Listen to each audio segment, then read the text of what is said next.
गुरुर्ब्रह्मा गुरुर्विष्णु गुरुर्देवो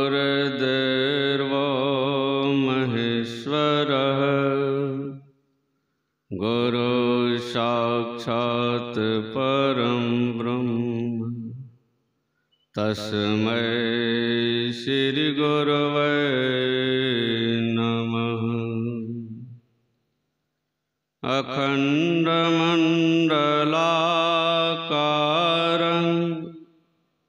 व्याप्तं येन चराचरं तत्पदं दर्शितं येन तस्मै श्री गुरवे नमः। बोलिए श्री सद्गुरु महाराज की जय। अव्यक्त रूप में प्रातः स्मरणीय अनंत श्री विभूषित परमाराध्य संत सद्गुरुदेव महाराज के श्री जुगल चरणों में कोटि सह नमन। व्यक्त रूप में अपने निवास में अवस्थित आचार्य श्री स्वामी वेदानंद जी महाराज के श्री जुगल चरणों में कोटि सह नमन तथा मंचस्थ सभी महात्मा गणों के चरणों में मेरा सत सत नमन। आए हुए सत्संग प्रेमी महानुभाव, आदरणीय माताएं एवं भक्तिमती बहनों, सबों के अंतरात्मा में बसे हुए परमात्मा को मेरा सत सत नमन। हम लोग प्रथम दिन के प्रथम सत्र के इस सत्संग में उपस्थित हैं और बहुत देर से संतों के विचार को सुन रहे।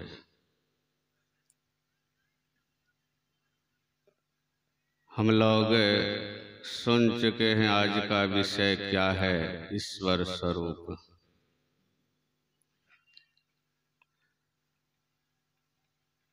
ईश्वर की प्राप्ति के लिए, उसको पाने के लिए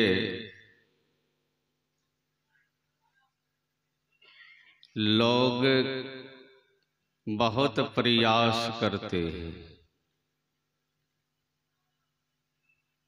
जो संत सद्गुरु के शरण में चले जाते हैं, जुक्ति जान लेते हैं, वे तो अपने अंदर में ही खोजने का प्रयास करते हैं।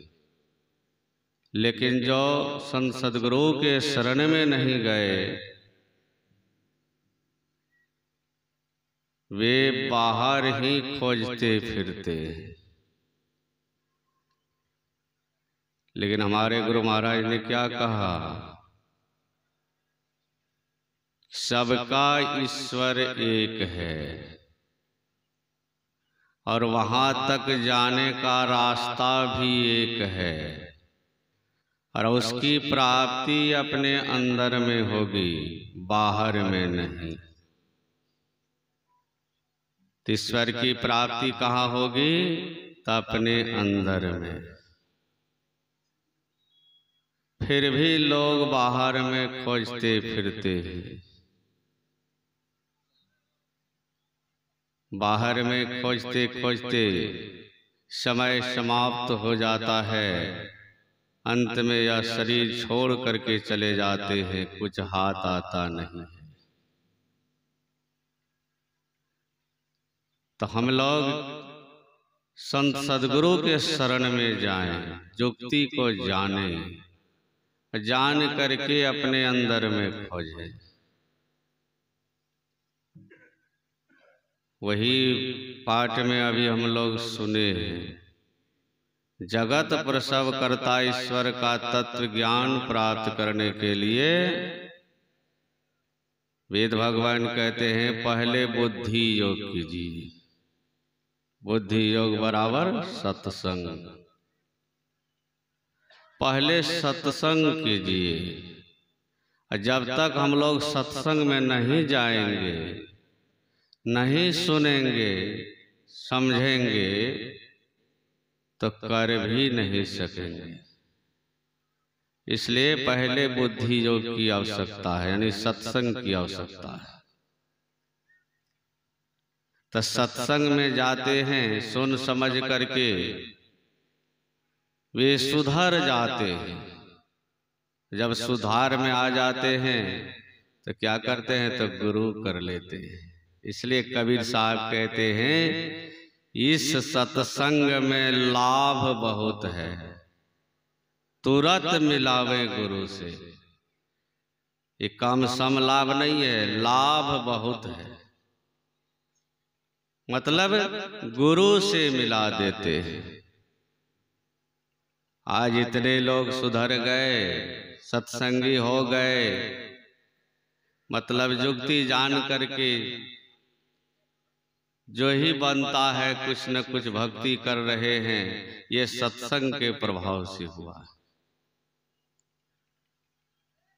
ये सत्संग में गए, सुने समझे, सुन समझ करके दीक्षा लिए, जुक्ति जान लिए और भक्ति कर रहे हैं, भजन कर रहे हैं।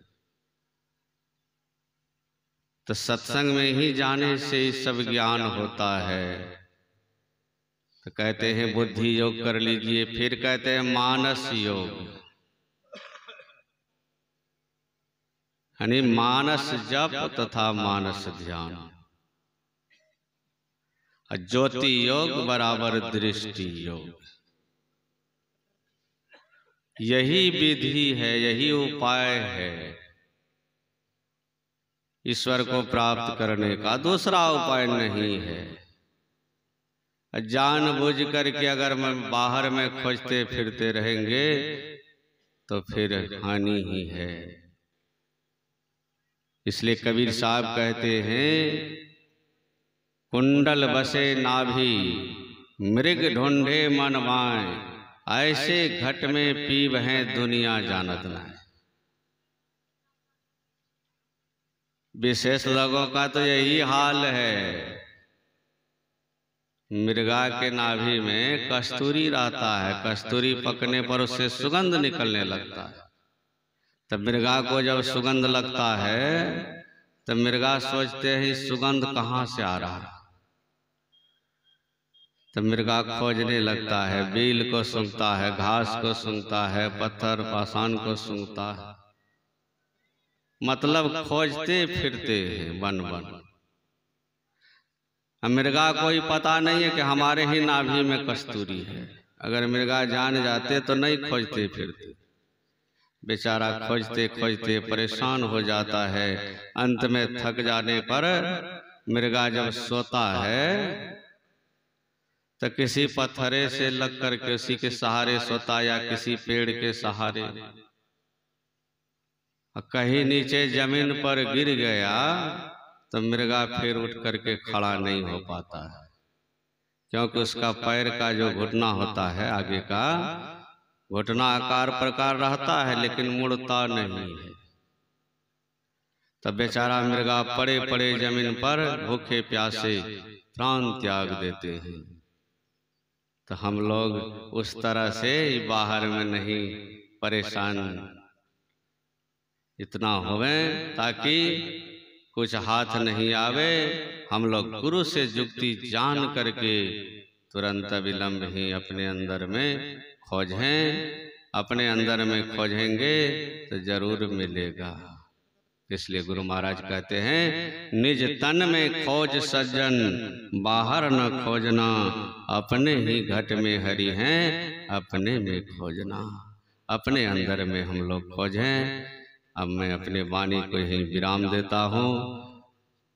बड़े ज्ञानी ध्यानी तपस्वी बाबा लोग उपस्थित हैं, उन लोगों से हम लोग प्रवचन को सुनेंगे तो बड़ा लाभ मिलेगा।